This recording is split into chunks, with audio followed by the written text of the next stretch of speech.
Geopolitics is a very interesting concept when it comes to the majority of world history. Geopolitics is simply put as politics influenced by geographical factors. Geopolitical theories come and go from geopolitical thinkers.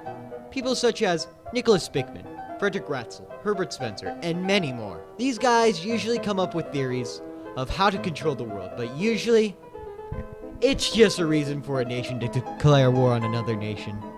Now, you may or may not know this, but the US had a president that was a geopolitical thinker. Dwight D. Eisenhower was a very well-known name for his time, for helping defeat a very charismatic German mustache man who was a bit too enthusiastic about eugenics. But after doing his time as a 5-star general in the army, he decided to throw his hat into the presidential ring. His odds were good because the last two presidents before him either died of disease or committed war crimes against a westernized Asian nation. Dwight ran as a Republican with the idea to protect people from a form of government that was deadly. Soviet Union, bucktooth man. You see, after the Second World War, a new party, a very communist party, had started to take rule over China.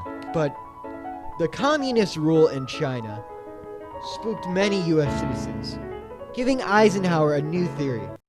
It seems like when a country falls to communism, a country nearby also falls to communism. Almost like those things that fall over when they fall down. Ugh. What are those things?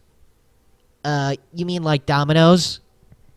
Craig, you absolute genius. So Eisenhower came up with Domino Theory.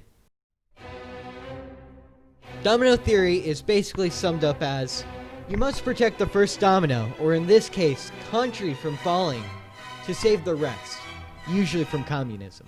And this theory, the American government ate up. Domino Theory was mainly influential with America, but did influence NATO. At the same time, the Second Red Scare was in full effect. Political rivals accusing each other of being communists, and revolutions popping up in East Asia. Eisenhower knew something had to be done.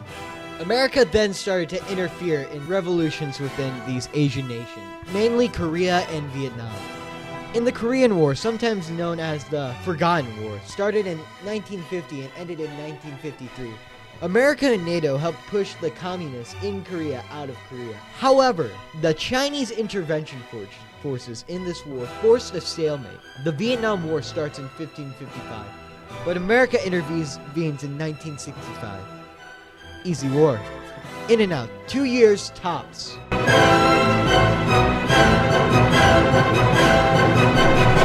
Domino Theory was the driving force in why the US continued to fight in Vietnam. They thought if Vietnam fell, communism would continue to spread throughout Asia. By what we see today, that didn't happen. The loss of the Vietnam War would have also been a humiliating defeat and would have shown the US weakness around the world. Eventually, though, the Second Red Scare died down. The American public lost enthusiasm, and Domino Theory had lost all its international appeal.